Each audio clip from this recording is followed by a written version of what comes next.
ಮತ್ತೊಂದು breaking news ಬರ್ತಾ ಇದೆ, ಬನ್ನಿ ನೋಡೋಣ.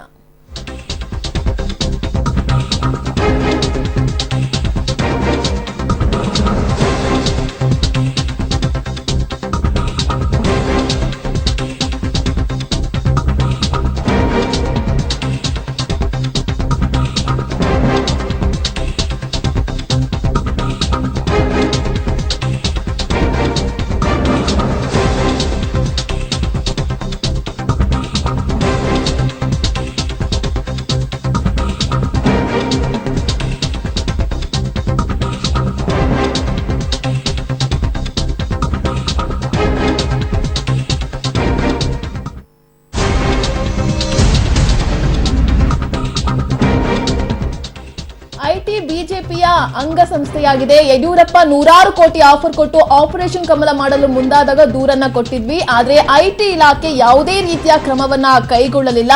ಆದ್ರೆ ರಾಜಕೀಯ ಪ್ರೇರಿತವಾಗಿ ಈಗ ನಮ್ಮ ಮೇಲೆ ಐಟಿ ಅಧಿಕಾರಿಗಳು ದಾಳಿಯನ್ನ ಮಾಡಿದ್ದಾರೆ.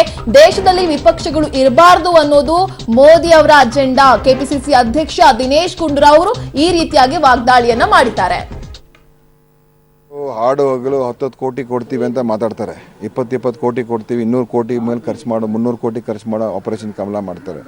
ಬೇರೆ ಎಲ್ಲ ಕಡೆ BJP ಲೀಡರ್ಸು ಹಣದ ಇದರಲ್ಲಿ ಯಾವ ರೀತಿಯಾಗಿ ಸರ್ಕಾರ ಅಸ್ಥಿರಗೊಳಿಸೋದು ಪ್ರಯತ್ನಗಳಾಗ್ತಾಯಿದೆ. ನಾವು ಕಂಪ್ಲೇಂಟು ಕೊಟ್ಟು ಐಟಿಗೆ ಹಿಂಗೆಲ್ಲ ಮಾಡ್ತಾ ಇದ್ದಾರೆ.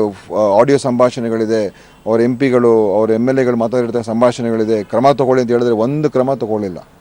ಈಗ ಯಾವ ಮಟ್ಟಕ್ಕೆ ಇಳಿದಿದ್ದಾರೆ ಅಂತ ಹೇಳಿದ್ರೆ ಕೇಂದ್ರ ಸರ್ಕಾರ, ಮೋದಿ ಸರ್ಕಾರ ಇವತ್ತು ವಿರೋಧ ಪಕ್ಷಗಳನ್ನು ಇವತ್ತು ಚುನಾವಣೆ ಸಂದರ್ಭಗಳಲ್ಲಿ ಹಿಂಸೆ ಕೊಡುವಂಥದ್ದು, ಟಾರ್ಗೆಟ್ ಮಾಡುವಂಥದ್ದು, ತೊಂದರೆ ಕೊಡುವಂಥದ್ದು ಈ ಮಟ್ಟಕ್ಕೆ ಇವತ್ತು ಐಟಿ ಇಳಿದಿದೆ ಅಂತ ಹೇಳಿದ್ರೆ ಒಂದು BJPಯ ಅಂಗಸಂಸ್ಥೆಯಾಗಿ ಇವತ್ತು IT ಡಿಪಾರ್ಟ್ಮೆಂಟ್ ಕೆಲಸ ಮಾಡ್ತಾ ಇದೆ.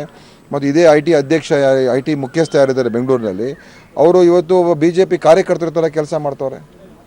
ಏನಿದ್ದು ಇದು ದೇಶದ ಪ್ರಜಾಪ್ರಭುತ್ವ ಇದೆಯಾ ಇಲ್ವಂತ ಪ್ರಶ್ನೆ ಮಾಡಬೇಕಾಗ್ತದೆ. ಅದಕ್ಕೆ ನಾವು ಇವತ್ತು ಪ್ರೊಟೆಸ್ಟ್ ಮಾಡಲೇಬೇಕಾಗ್ತದೆ. ಅನಿವಾರ್ಯ ಪರಿಸ್ಥಿತಿ ಇರುತ್ತೆ. ಚುನಾವಣೆ ನಡೀತಾ ಉಂಟು. ಇವರು JDS ಲೀಡರ್ಸ್ನ ಮತ್ತು ಹಿಂದಿನ ವಿಧಾನಸಭೆ ಚುನಾವಣೆಯಲ್ಲೂ ಮಾಡೋದು ಇದೇ ಥರ ಮಾಡಿದ್ರು. ಎಷ್ಟು ನಮ್ಮ ಸರ್ಕಾರ ನಮ್ಮ ಪಕ್ಷದ ಮುಖಂಡಗಳ ಮೇಲೆ ರೇಡ್ ಮಾಡಿಸಿದ್ರು, ಚುನಾವಣೆ ಸಂದರ್ಭದಲ್ಲಿ ರೇಡ್ ಮಾಡಿಸಿದ್ರು, ನಮ್ಮ ಕ್ಯಾಂಡಿಡೇಟ್ಗಳ ಮೇಲೆ ರೇಡ್ ಮಾಡಿಸಿದ್ರು. ಪಾಪ ಅವ್ರಿಗೆ 2-3 ದಿವಸ ಅವ್ರಿಗೆ ಕ್ಯಾನ್ವಾಸ್ ಮಾಡೋಕ್ಕಾಗಲಿಲ್ಲ. ಭೀಮಣ್ಣ ನಾಯಕು ಮತ್ತು ಮೈಸೂರಿನಲ್ಲಿ ಮತ್ತು ಯಾರ್ಯಾರು ಕಾಂಗ್ರೆಸ್ ಪಕ್ಷದ ಪರವಾಗಿರ್ತಕ್ಕಂಥ ಸ್ನೇಹಿತರುಗಳಿದ್ದಾರೆ ಅಂಥವ್ರಿಗೆಲ್ಲ ತೊಂದರೆ ಕೊಡೋದು, ಹೆದರಿಸುವಂಥದ್ದು, ಅವ್ರ ಮೇಲೆ ರೇಡ್ ಮಾಡುವಂಥದ್ದು.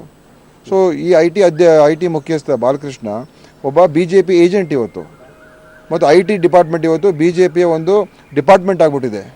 ಈ ಮಟ್ಟಕ್ಕೆ ಇಳಿದ್ರ ಮೇಲೆ ಇದೇನು ದೇಶದ ಪ್ರಜಾಪ್ರಭುತ್ವ ಇದೆಯಾ ಇಲ್ವಾ ಪ್ರಶ್ನೆ ಮಾಡಬೇಕಾಗ್ತದೆ. ಅದಕ್ಕೆ ಇವತ್ತು ನಾವು ಪ್ರೊಟೆಸ್ಟ್ ಮಾಡಿ